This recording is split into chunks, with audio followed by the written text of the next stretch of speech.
And the winner is... Arctic Monkeys! That subscriber content, eh? That subscriber content, it just won't go away. It might hibernate from time to time and sink back into the swamp. I think the cyclical nature of the universe in which it exists demands it adheres to some of its rules.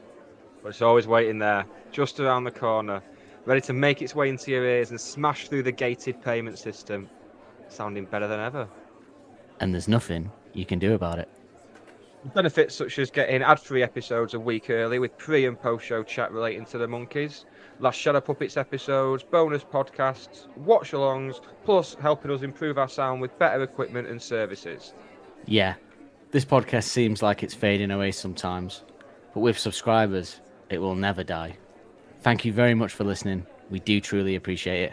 Don't take that the wrong way. Yeah, we'll invoice you for the subscription if we need to. We're Arctic Monkeys. This is Don't Believe the Hype. That rock and roll, eh? Ladies! That sound means it's the end of the round. Time for the bonus question. Cheers, dude. That man just yawned. What are we gonna call it, Don't Believe the Hype. Hello, you, and welcome to another episode of Don't Believe the Hype, everyone's prime weekly purveyors of Arctic Monkeys chat. Yes, a year ago, almost to the very day, just over a year ago, Dan got in touch with me and said, "How about we do an Arctic Monkeys podcast? We can do an episode for each song, and it'll just fly by." Well, here we are. We have finished album number 2 and all the associated songs.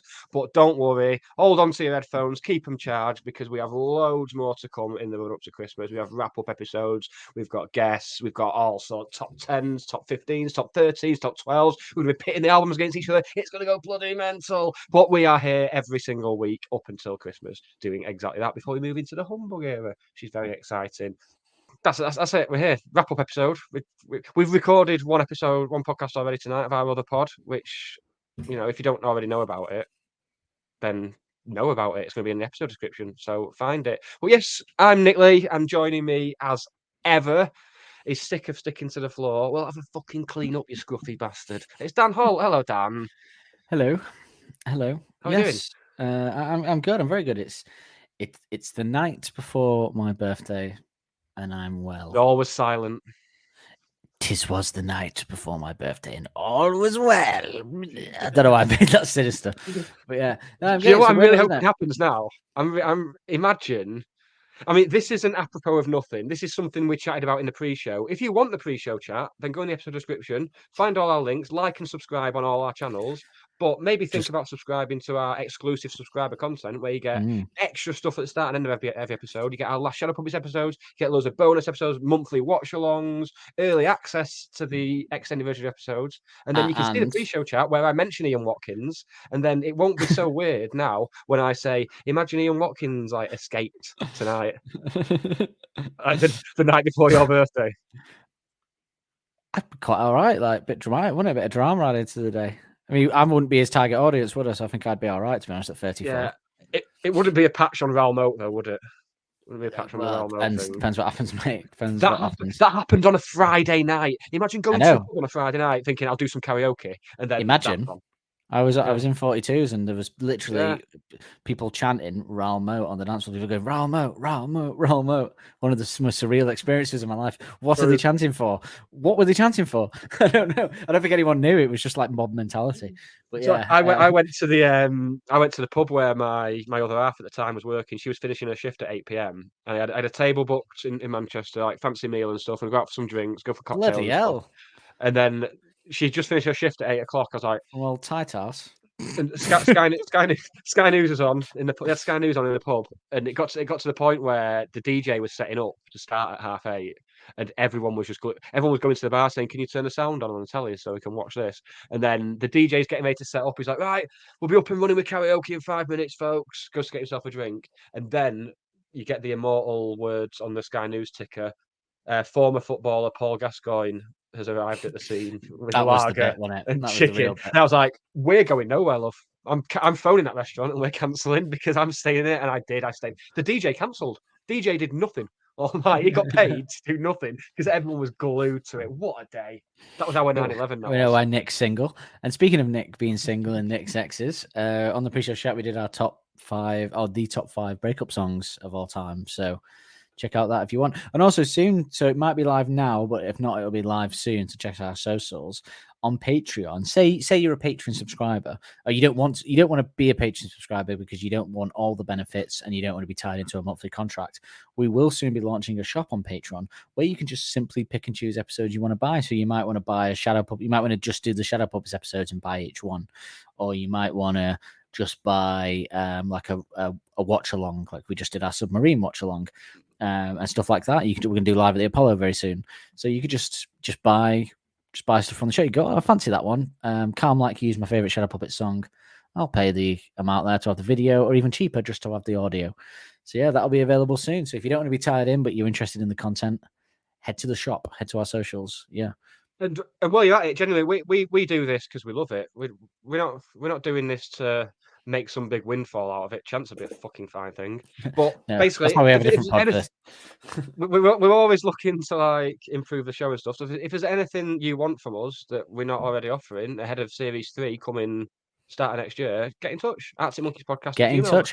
Get in touch. Speaking of tonight, so this is wrap up part 1. So we're not doing our lists tonight because we need an extra week to think of them. But we will basically just be going on Favorite Worst Nightmare. So all the information about the album, that we've only done individual tracks, reviews of the album, a new feature. Speaking of new things, you suggest tonight with the new jingle that I'm going to be introducing the format of for next season, but also bringing it in tonight.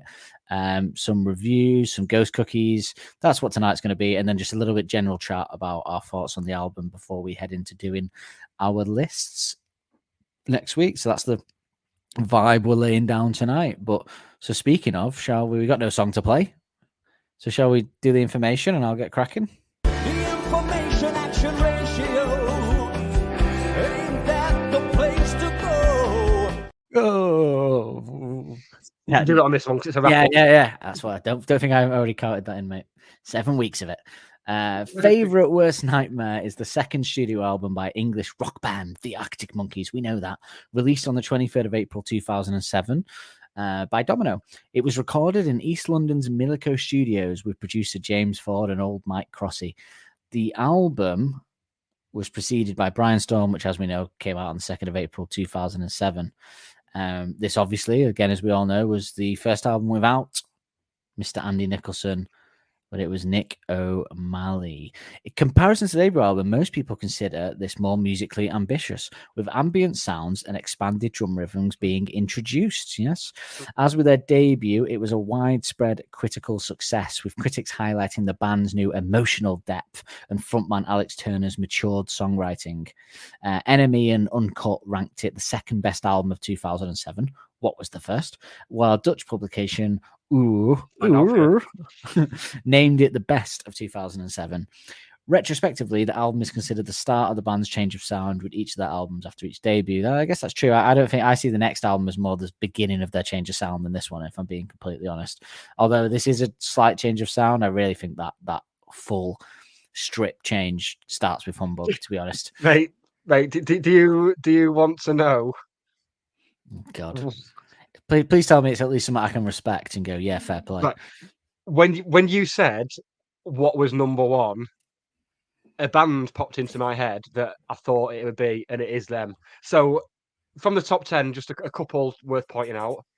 Number 9 was The Cribs, Men's Needs, Women's Needs, whatever. Great album. Good album. This is Enemy's list. This is the Enemy top 50 best albums of 2007. Number 8 was Puzzle by Biffy Clyro. Yeah, not bad. 6, Kings of Leon, Because of the Times, which was I think is that their third album where it goes a bit shit halfway through and then they never recovered.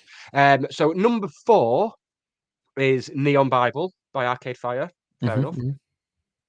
3 is quite possibly my second or third favorite album of theirs, In Rainbows by Radiohead. I mean, really, number 2 should be potentially number 1 in this list, but go on. Number 2, Favorite Worst Nightmare. Well, given what I've seen at number one, I'd rather have Radiohead at number one. Number two, obviously, Favourite Worst Nightmare. Number one, do you want to have a guess at something that hit the zeitgeist at that time? But well, hang on. So, Favourite Worst Nightmare critic score. The critic score is 79 from 30 reviews, and the number one has a critic score of 68 from 23 reviews. Enemy This must be Kamal allowed still to won. intervene. Yeah, apparently so. But yeah, I'll give you what I'll do. I'll give you the little blurb that they wrote about the number one album, but I'll take Right. I will redact the band name, and we'll see if you can guess it from that. Okay. Whether blank will reshape our world into a fluorescent mythtropolis as successfully as the Strokes turned a monotune remains to be seen, but their debut has the anatomy necessary to change the course of a generation. Just lies. Fluorescent mythtropolis, I think, is the phrase you want to be digging out of there. Fluorescent Metropolis. And one of the members has featured on an Arctics album, and another of the members, I believe, has featured on the third Libertines album as well. Oof. And one of them is married to one of my most hated female actors of this generation. I can't go on. I can't. Claxons. Oh, yeah, but to be fair, produced by James Ford, though. Good album. It's not Favourite Worst Nightmare good. And Favourite Worst Nightmare No. is very close to being it's quite possibly my least favourite AM album by this point now. Yeah, but that album was huge because I remember at the time being really annoyed about everyone saying the Claxons were better than Arctic Monkeys and being furious about it. And then that probably would have been really pissed me off when I read that Enemy had called it better than it. But both produced by James Ford, so at least he's getting in there twice. But yeah, so in comparison to their debut album, in its first week of release, the album sold over 227,000 copies in the UK, going straight to number one on the albums chart. And as we know, Brian Stonefast and Lesson were also both hits on the UK singles chart. The album debuted at number 7 on the Billboard 200, which is pretty good, selling approximately 44,000 copies in its first week. The album has since been certified 4 times platinum in the UK. It was nominated for the 2007 Mercury Prize and won Best British Album at the 2008 Brit Awards. The album's title came from the lyrics to Tears for Dangerous, but other band names, album names considered were Lesbian Wednesdays, Gordon Brown, and Gary Barlow. In an interview with NME, Nick O'Malley announced several songs, including Tears for Dangerous and Balaclava. The tracks The Bakery and Plastic Tramp, also mentioned in the NME interview by Nick O'Malley as being on the album. That's interesting, isn't it? Did not make it on. He's talking out of school here, hasn't he? Yeah, you've only just joined this fucking band. Why are you doing press interviews on your own for? He was in for a dressing down. Not after the bass he'd slam down on the album. He could do what he wanted. The tracks, but they were obviously later released as B-sides. But that's interesting, yeah. The track Leave for Lights Come On was rumored to be included on the album, but that would have been they did it with Value Mine, I guess, but feels different. Very different. Half of the album's songs were debuted at concerts before the release of the album, and they recorded quickly as they wanted to start touring as soon as possible. The album's cover art features a black and white photograph of a house in the Garston district of Liverpool with colourful cartoonish images visible through its windows. This marks the second consecutive time the band used a photograph taken in Liverpool as the album cover. For what people say, and that's what I'm not. We're taking Liverpool, as we know. The music on the album has been characterized as post-punk revival, indie rock, garage rock, and post-Britpop. Yeah, if you want to start making stuff up. A bunch of phrases that mean fuck all. Yeah. In comparison to the band's debut album, the album is described as very, very fast and very, very loud. I think the first album's faster, personally. Being seen as... louder. And louder, more ambitious, heavier, and with a fiercely bright production. That's true. Reflecting the band's travels around the world more than the local stories of the first record. It's a faster, meaner album. The album arguably has influences from the Smiths, twanging quasi-ambient backdrops, and Turner's voice crooning like Morrissey or Richard Hawley. Matt Helder said James was DJing loads in the evening.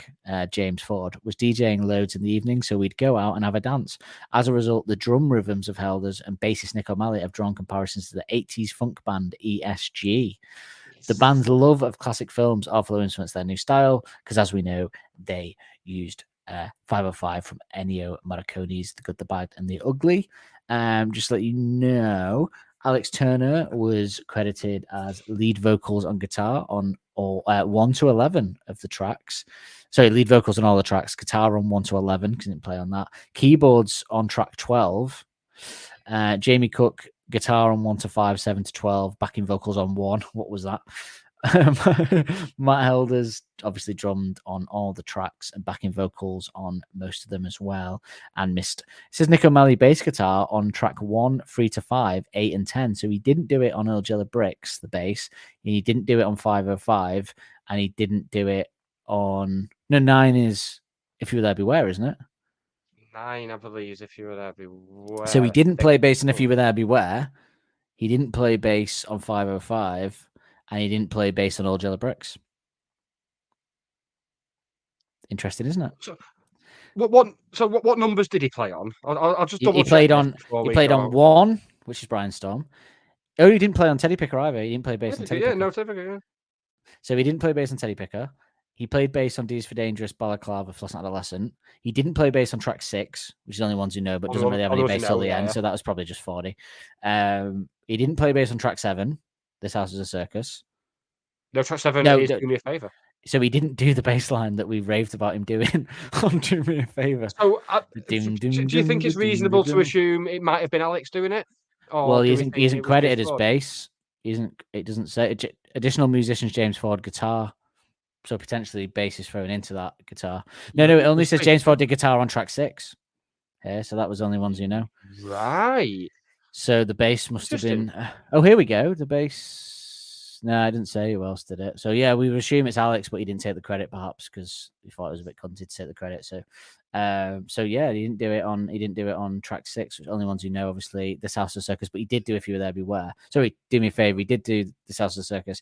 He didn't do the bass on If You Were There Beware, and he didn't do the bass on Old Yellow Bricks or 505, which is a shame, really. So a lot of the great bass lines we accredited to him, he didn't do.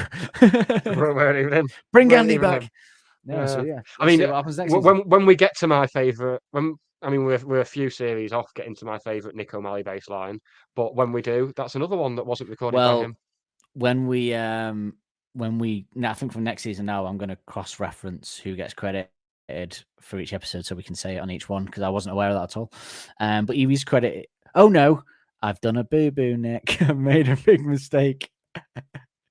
Sorry. I'll get the wet wipes. Nick O'Malley is credited for bass guitar on every track on this album. What he's credited for on those ones I just went through were backing vocals. Backing vocals. So I made a mistake. Yeah, we've just had a terrible time of it there, haven't we? Yeah, we have been drinking quite a lot this evening, so there is that. Would cut that out really, but nah, I can't be asked cutting anything out at the minute, to be honest. Additional musicians, James Ford. So James Ford did guitar on track 6 and Miles Kane guitar on track 12, as we know. James Ford production mixing on tracks 2, 6, 10, and 11. Same for Mike Crossy, and Alan Moulder did the rest. The artwork was done by Juno, who, if you remember, they did the first album, and they're based in Liverpool, which explains why both was in Liverpool. Matthew Cooper did the layout. Joseph Bramall did the illustrations. Graphique Club did the illustrations. Drew Millward did the illustrations. Al Heighton did the illustrations. Anne-Marie Moore did the illustrations. Tobias, there were dozens of us, did the illustrations. Design 4 did the spray can murals. And Matthew Goodfellow did the photography. So there you go. Do you fancy some... yeah. Should we do some ghost cookies, Nick? What do you think? You could say they're selling like ghost cookies. And Nick, not had that for ages, have we? What do you? We're going to be getting it. Yeah, quite soon. Well, we've got. Okay, in the UK. So remember, I said it went 4 times platinum. What do you? Not that ever helps. What do you? No, it doesn't. What do you think? It sold. And look at your phone. I can see you cheating. See. No, I'm not actually. I was looking at my laptop. which has no screen because I'm plugged into a telly here. So fuck off. I see. I've not even bothering to. Obviously, we've had this question a number of times. The Ghost Cookies thing. We've had this little game going on, and every time I try and take the figures from the last one that we did and bring it and try and use that to inform, and it never fucking works. So, see, and there's no way of knowing whether where the figures stop, like the amount of sales, like because people are still buying it now. Like with the vinyl revival, people are still buying that album now, and we just don't know where the sales go up to. I'm going to say 1.2 No, million. no, the figures do stop. I think in the first year, I can confirm that for these ones anyway. These older ones, that is true. How many times platinum? 4. 1.4 million. 1.2 million. The answer so 1.2 a second ago as well. You fucking cunt. I didn't tell you to change it. I just pointed out No, that I it know was. you didn't. I know. I've been drinking. Well, Nick, can you play the Ghost Cookies jingle again, please, for me? With pleasure, pal. You could say they're selling like ghost cookies. In Australia, this album went gold. I don't know what that means. How many copies do you think sold in Australia, Nick? I'm gonna help you out and say vastly lower than the UK one. Yeah. So in between 46 and 1.2 million. Somewhere. Yes. So, somewhere in there lies the answer. 210,000. 35,000. Oh, 35,000 well, to go gold in Australia. It's just a lot of land, isn't it? So there's not as many. I suppose they don't really have time to be buying records, do they? Because they're all like avoiding what is basically the world's biggest collection of poisonous things. Yeah, You don't have time to be going down to HMV, do you? whilst living what is basically the world's largest prison. So can I have the Ghost Cookies jingle again? You could say they're selling like ghost cookies. Okay, this is based on sales since 2009. Very clear, since 2009 in Italy. And it went gold in Italy since 2009. It's gone gold. And I will say this, the number is lower than the last one. So that helps you a bit. 20,000. 25,000. So close. Can we not have a uniform sort of thing about how many records it should be to get to platinum? It's like, imagine different countries in it, different people, different amounts of populations. When they go into after the album's been released, it's been out a few months, and they come back from the tour and stuff, and then they go into the big meeting at Domino HQ. It's like, your album's gone 4 times platinum. It's like, and like all the lads are like, yes, get in there. And Jamie's like, whoa, hang on, lads, hang on. We don't know where yet. Where have we gone 4 times platinum? And then the head of Domino has to be like, you've gone 4 times platinum in Italy. It's like, what? It's Italy. Like, isn't it like 7 copies to go platinum over in Italy? So we're not even celebrating that. Fuck off. And then Jamie's off to the pub. Jamie's like, I'm going pub. You're coming, lads. Like, yeah, all right then. In the immortal words of Busted, everybody bought our 7th album. It went multi-platinum, and it outsold Michael Jackson. If you want to hear more about that, listen next week to Liquor and Lyrics podcast. But Nick, can I have the Ghost Cookies jingle again, please? You could say they're selling like ghost cookies. In Japan, this album went gold in Japan. When we get to AM, I'm going to be doing every country in the world. When it went in Japan, it went gold. Tell me now. I will say this: it's below the UK, but it's higher than Italy and Australia combined. The Japanese bloody love British bands. They go mental. I've seen videos of the Libertines playing like gigs in Japan in like 2002, 2003, and it's before the albums even come out, and it's absolutely insane. They absolutely because it's so rare that bands actually tour over there. It's normally like festivals and stuff. So when they do, so with that in mind, Japan, 150,000. 100,000. So close. I'm quite happy with this. Nick, can I have a good? No, I'm joking. In its first week of release, Favorite Worst Nightmare sold 227,000 copies, as we said, which emulates the first album going in straight to #1 UK albums chart, albeit selling 130,000 copies fewer than the debut in that first week. The first 2 singles from the album were both UK top chart hits. And the album's first day sales of 85,000 outsold the rest of the top 20 combined, while all 12 tracks from the album entered the top 200 of the UK singles chart. By September 2022, 1.2 million copies. By September 2022, 1.2 million copies of the album had been sold in the UK, and it was certified 4 times platinum in 2022. Nick, I apologize. So that 1.2 million in the UK took about 15 years. In the United States, as I said, it debuted at number 7 on the Billboard 200, selling around 44,000 copies in its first week, and became the band's first top 10 album there. It also achieved top 10 debut albums in 12 other countries, including Australia, Canada, Ireland, France, Japan, Mexico, and New Zealand. Shall we have some reviews?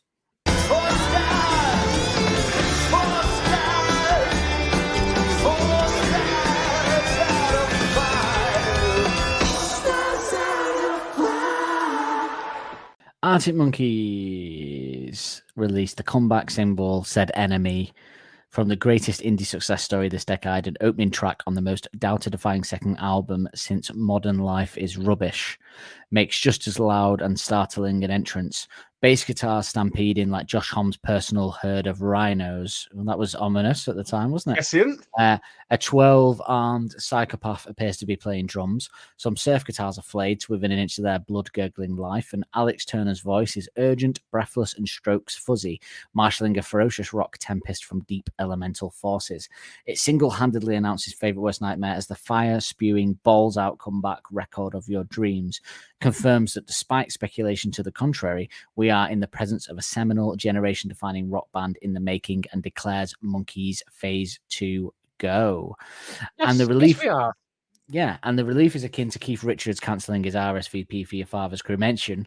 Heaven knows we were worried for the wee chucks only a year after the record obliterating first week sales of whatever people say, and that's what I'm not. The whole growing up in public business looked to be taking a weighty toll.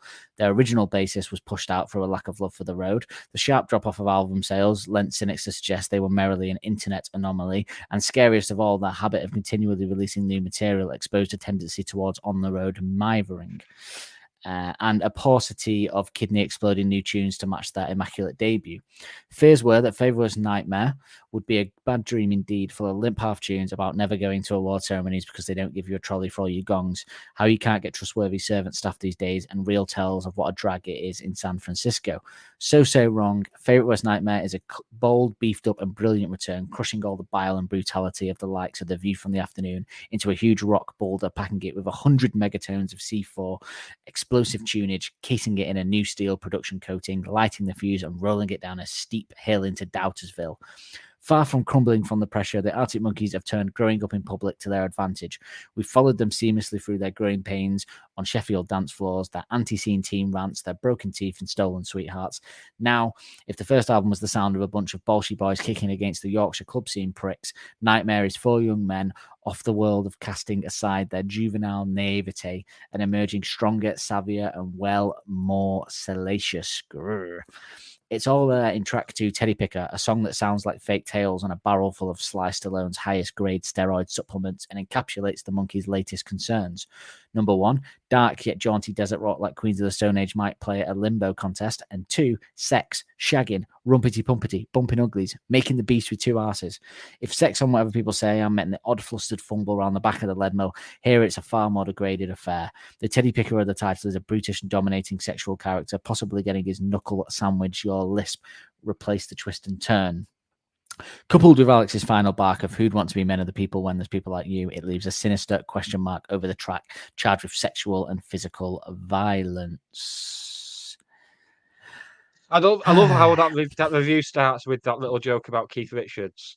Now, if I'd read that at the time, I would have thought no one's gonna get that in 2023. But I got it straight away. Got that joke straight away, and I remember that news story. It's fantastic. So the gist of it was that Keith Richards' dad died, and Keith Richards snorted the ashes with some coke. Yeah. And then people were up in arms about it.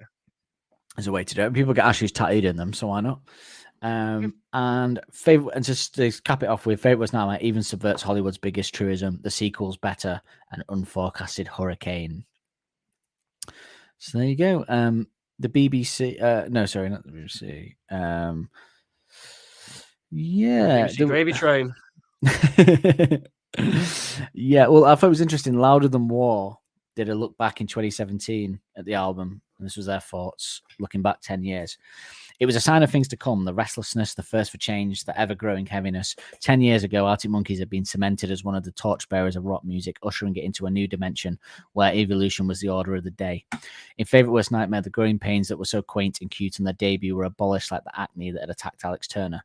As Manny would say, they came back with hairs around their knackers. Man, they know how to play.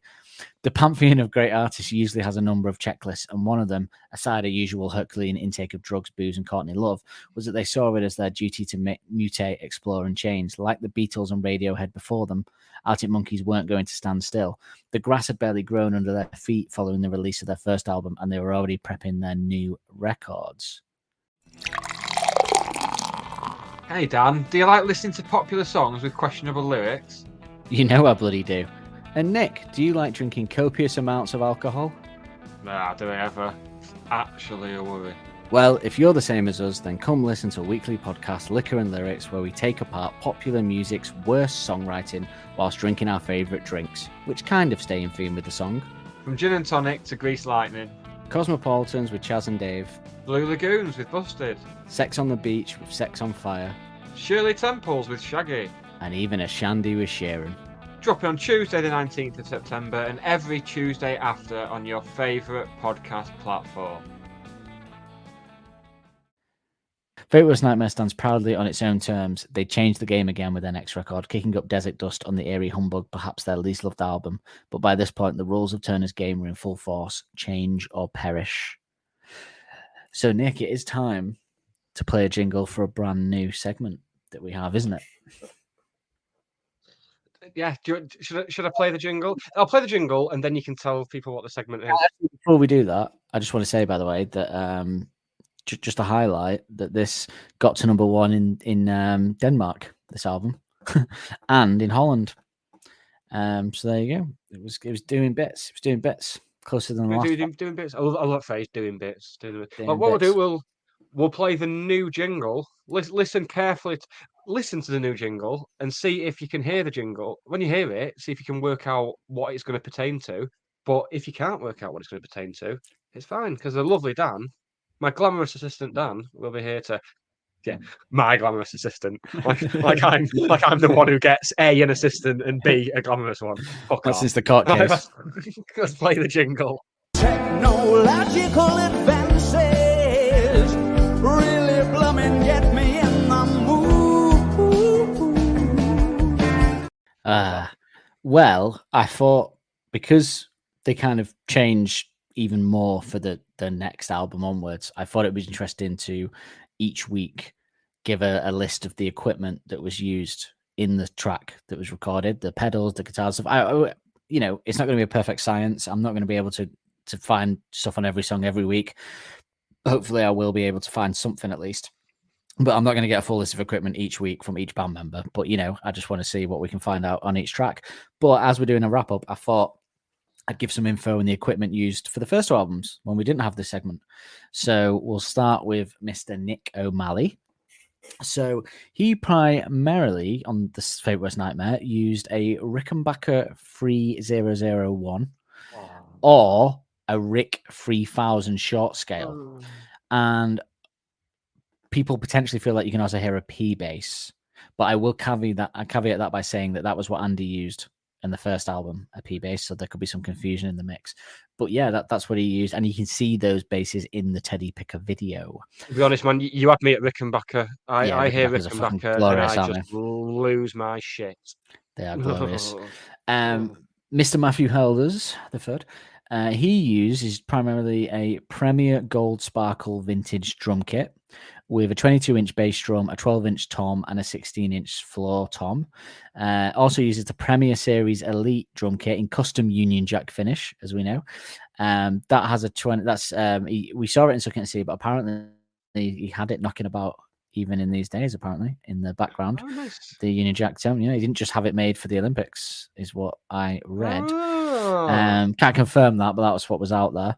And he also uses a 1971 Ludwig drum kit in black bowling ball wrap. He uses that a lot in the first album. 22 by 14-inch bass drum, 13-inch by 9-inch tom, 16 by 16-inch floor tom, and a 14-inch by 6.5 supraphonic snare drum. His cymbals, Nick, that he likes are the classic Zildjian 14-inch Dark K hi-hats, Dark K crash cymbal, and Dark K crash ride. Mr. Alex Turner, fittingly for the Arctic Monkeys frontman, Alex Turner's first guitar was the Arctic White Fender Stratocaster. He played his guitar extensively during the early days of the career, carrying it around Northern England's clubs and dive bars, and used it to record his guitar parts for the debut album. It accompanied Alex through the band's meteoric rise to fame, appearing on subsequent album Favourite Worst Nightmare, and occasionally on tour until 2010, when it was sold at a charity auction to raise funds for the victims of Haiti.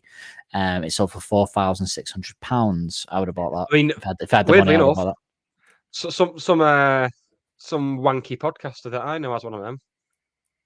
But me. Yeah. I bought that exactly. I've got it here. It's right next to me now.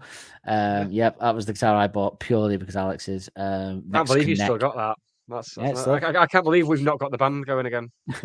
I can. Once you've heard my idea for I've had the best idea ever for a covers band, right? We play covers of popular songs, but in the style of the Ramones.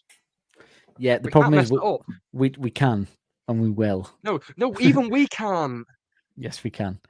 The Ramones couldn't sing or play their instruments. This is perfect for us, Dan. This is it. People will pay us to play their weddings. We'd mess it up. Once the band, who would pay for that? Once the band picked up some notoriety and critical success, Turner purchased a second Stratocaster, this time in black.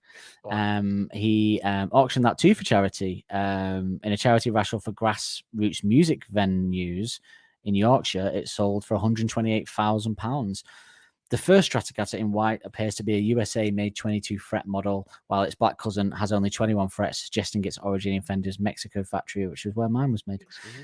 Alex Turner's favoured Strats featured maple necks and 3 single coil pickups in classic Stratocaster style. It's unlikely that Stratocasters early on were anything other than stock off the production line standard guitars, if only because the then teenage singer couldn't have afforded customized instruments.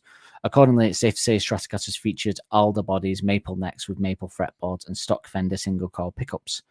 Both Stratocasters featured the classic 6-screw Stratocaster tremolo system, albeit rarely used by Turner himself. In fact, Alex Turner removed the tremolo arm entirely, likely as it got in the way of his furious strumming style. It will do, yeah. Turner typically played his Stratocasters on the bridge pickup alone, relying on pedals to change his tone rather than fiddling with the knobs or pickup selector on his guitars. Now, this black Stratocaster has slowly become, laughing at knobs, a somewhat legendary item. It was used on the band's first appearance at Reading Festival and Tea in the Park and Glastonbury in 2017. Yes, so that's Mr. Turner. He wielded during the meteoric rise to fame as the Fender Bronco as well. He used on there. That was in some TV spots during the Favourite Worst Nightmare era. And it was the Fender Bronco was a short-lived student guitar produced by Fender from the late 60s up to 1981. Turner's finished in black is likely a later model, as the earliest incarnations of the Bronco were only available in Fender's Fiesta red finish. So there you go. It's likely the Bronco appealed to Turner thanks to his near-exclusive use at the time of the bridge pickup on his other Fender guitars. Being one of the most recognisable guitars from the Favourite Worst Nightmare days and well into the early stages of Humbug, this Bronco saw a fair share of remarkable performances from 2007 onwards, becoming to an extent Alex's first choice. It made an appearance on Live with Jules Holt, later with Jules Holland. That's it, yeah. As well. Additionally, it was played in the single debut of the Monkees mega track for Adolescent, as well as the music video for Teddy Picker. This is easily one of the most iconic Alex Turner guitars of all time. Mr. Jamie Cook, they had a guitar called the Selmer Futurama Bassist Major guitar for Favourite Worst Nightmare, alongside a Gibson Les Paul ES335, and they're both also seen in the Teddy Picker video. And he also uses a Gretsch 1959 on Fluorescent Adolescent, and he used a Gibson ES335 TD in View from the Afternoon, and more tracks on the first album. So there you go. If money was no object and you had to go out and get a guitar tomorrow, what would it be? What would you go for? Oh God, I'd have to go and have a look. But money was no object, bloody hell.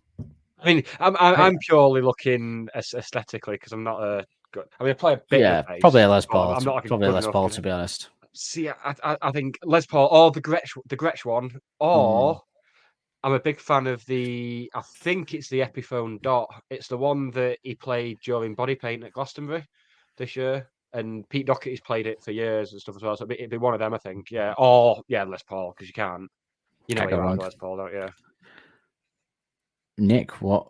So, because we're going to be doing our list next week, so I thought we'd just have a little, brief chat here. What do you think now that we've come out of this album? Because I remember coming out of the first album and thinking it was pretty big and feeling nostalgic and being sad to see it go. I'm coming out of this era not feeling that sad to see it go. Glad that we covered it, but not really that bothered. I enjoyed it. I particularly enjoyed the album, points of the album, and when we were doing it, recording it and stuff around the time they were touring and stuff. But I'm not coming out of it with a tinge of sadness to see it go, and I'm raring to go for Humbug. You know what I think it was? I think obviously we both had the same sort of gateway into the band with the demos, the Beneath the Boardwalk demo album. We both absolutely rinsed the hell out of that. First album came out. Obviously, we knew most of the songs already. It was great to have some new songs that we'd not heard before. Fantastic. And then I think we got to a point where Arctic Monkeys fever was so high that we were just. I think because we were young at the time, our outlook could be very different now. If this band came out now with that first album, I think we'd be quite mature about it, and we'd be saying, "I don't want them to rush into a second album. I want them to do it when the time's right." But they wanted to get back out there. They wanted to capture the momentum, lightning in a bottle, that sort of thing. And they wanted to go at it, go on tour, play the record live and stuff like that. But having covered it for the past few months, I'm gonna say it's probably my least favorite album of theirs. I think I can't imagine anything else beating it as being the least favorite. And yeah, I mean, it's got some choice tunes on there that I've always loved. It's got some of my favorite tunes on there. So some of my favorites on there, but like as a whole, yeah. If you like when we were talking before the UK tour started, and we were talking about the songs we'd like to hear dusted off, I think a lot of mine would have come from this album. Like, and so less than we got. So it's weird. It's the collective, isn't it? Yeah. As a collective, it just doesn't hold up to the others collectively. So it's weird, and I just don't have as much. I just don't have as much love for it as the others for some reason. No. Even though this was a big part of my life as well. This one, just like the first album, so you'd think it would ring the same nostalgic tunes, and some did, like Teddy Picker and First Adolescent did, and Brian Storm, first time hearing that, and then obviously If You Were There, Beware, This House of Circus. I love those songs, but I think maybe I don't know. Maybe it's because of the way we had the Old Yellow Bricks, Bad Thing, 2-song run where we weren't that impressed. Maybe that affected our thought because we didn't really have that on the first album at all. Well, the thing is, we went into Old Yellow Bricks expecting to be impressed, and then just stuff came out for us in that episode that we didn't. And Bad Thing we always knew wasn't great. So yeah, I guess that's why. And I just think, I don't know, it just. And also some other stuff that we found out, and we're going to be doing a pod in a couple of weeks where we go over some stuff that we missed from the first two albums and hearing from the band themselves talking about those things. And I think, there's some stuff where I think now I'm like, oh, did that song, is this House as a Circus actually about fame, or is it just about a mad party like people were saying and we were wrong? And there'll be more on that when we do that pod. And it just starts to tinge it a bit where I thought it was a lot cleverer than maybe it was some of the lyrics. So then I start to look at it a different way. Whereas I know that in the future, the lyrics and the songs are great. They're not going to be affected. So yeah, maybe it falls into that category of the first album was a big moment and a great album. And then they change it up and do a load of stuff that we love from then on. And this kind of just sits in this awkward place of slight progression, but not enough progression looking back. But even despite that, this is the album that gave us Brian Storm and 505. For starters, two of the songs. Teddy Picker and First Adolescent. but they've both been dropped from the live sets at some point. But in terms of Brian Storm and 505, they're mainstays, and I could not imagine going to see them live and not hearing them two songs. And 505 wasn't even a fucking single. That's astonishing. not even a single, and for something to be that big. Yeah, and now big as well. Now, yeah. Look, it's got a lot of great tunes on it. It's got a lot of stuff I love on there. There's a lot of lyrics that I love on this album as well. It's weird. I can't explain why it sits where it does, but when you're speaking of a band of this quality, something has to fall by the wayside, I guess, in your ranking, and this seems to be the one. So if it could change, we could listen to one and go. But considering I listened to Tranquility Base today on vinyl, and I listened to well, you know what? There is another one that could fall beneath this, though. But the sands of time will tell that one. See, now I agree with you. Problem. We've had this discussion umpteen times. We've said the car could end up falling into that bottom position. I think it's clawing its way. Based on my listens recently, I think it's clawing its way. I did listen to it today and enjoy same it. with you as well. The very fact that I ain't quite where I think I am has now clicked a bit for you. Kind of suggests and you know what? Move up from that. Today, when I listened to that, I listened, and we were doing a car year anniversary pod, so more on that when we go. But I listened to perhaps two that like Mr. Schwartz and the car, and for the first time, maybe the most, I've got a real big atmosphere from them. I was like, I was a bit like, okay, yeah, that's what they're doing. So yeah, it's a grower, not a shower, perhaps. But so yeah, maybe this will fall there. But yeah, someone had to give, and I think it's this one. I think it's an interesting one because obviously going into when we first kicked off this whole mad journey of like discussing every song like idiots, with the first album, I was quite clear at the start how much the album meant to me, about the lifestyle, like the fact I was basically living the album at the time. Like we both doing what the album was chatting about, and then so with whatever people say, I can pinpoint where I was in my life. Even though Favourite Worst Nightmare came down the road like a year after, I can't line it up with my life in the same way I can with that. And I don't think there's really an album that I can line up with my life until we get to AM now. I don't think. Like Humbug just came out and I listened to it and enjoyed it. Suck It and See, I kind of,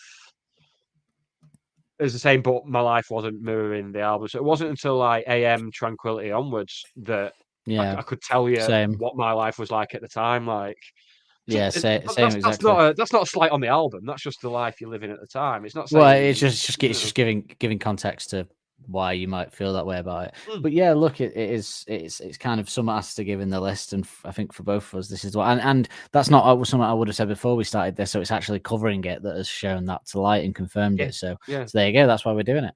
But I can't foresee it happening anything going lower than it. But we'll see. We will see. But next week we're going to do. We are going to talk more about it, but we're going to give our lists.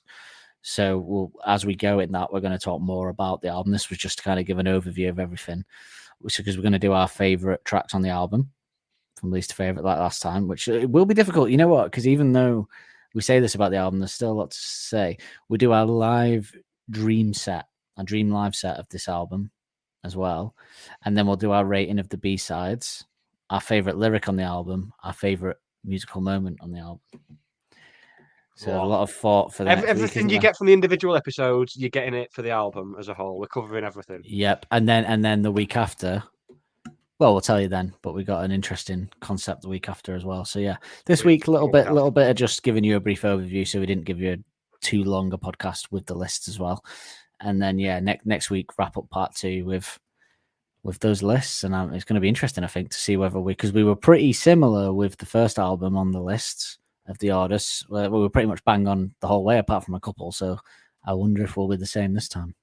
It's going to be an interesting one. Going to be a very, very interesting one. But yeah, we've got content coming at you just up until Christmas, really. Then we'll have a little break, and then after Christmas we'll be starting with My Propeller for the Humbug era, won't we? Yeah, so we'll be running up with this until the start of December, and then we'll be stopping until the 6th of Jan or whatever.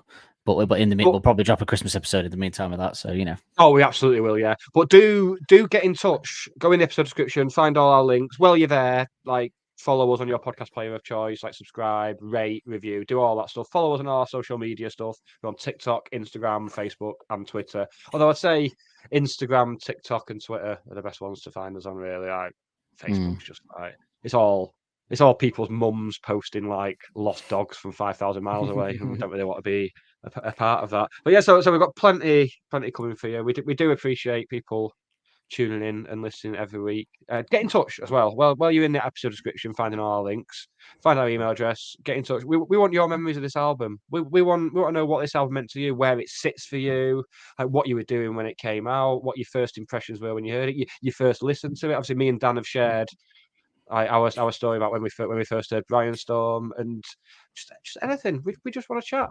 We just want to talk to you. That's all we want. But we will be back next week. Don't forget, have a look at the subscriber content as well, because you can get episodes 7 whole days early with a load of bonus pre and post show chat, as well as our Last Shadow Puppets episodes, our watch-alongs. And if you subscribe, you can email us, pick a song, and we will discuss it with the same format that we do on here. And there's a few of them up there. They're available to listen to for anyone. You don't have to be the one to. We don't just email it to the person who's picked that song. They're out there, and it's a good way to discover some new music. We've done, I think, we've done XTC, we've done Nude Party. We've discovered stuff we didn't know, which is good. We didn't go into it expecting that, but we've fucking got it, haven't we? We have. Yes, that is it. Episode 24 done. We've been recording another podcast and drinking, and it's just got to. I've just realised it's like 8 minutes to midnight. It's like, yeah, I'm going to be 34 in 8 minutes. Should we stay on for 8 minutes? No, absolutely not. Hang on. I'd like to say I've got you a candle, but there's a light. Hot that. Hot. Yep. Right, thank you so much for tuning in. It's much appreciated. Thank you, Dan, for taking the last few minutes out of birthday eve to join us here. There'll be a little bit of we'll give you a couple of minutes of post show after for the subscribers. Just to might as well, haven't you? Yeah. No else to do, have we? It's not like you've got a birthday to celebrate or anything. Say goodbye to the nice people, Dan. Goodbye. Bye. Don't Believe the Hype is hosted and produced weekly by Nick Lee and Dan Holt. The music used in the titles is royalty-free music courtesy of Les FM. Don't forget to subscribe on your podcast player of choice to be notified every Wednesday when a new episode is released. And if you want to help us out further, be sure to like and review to help make us more visible to like-minded souls. We will see you next week with more of the same.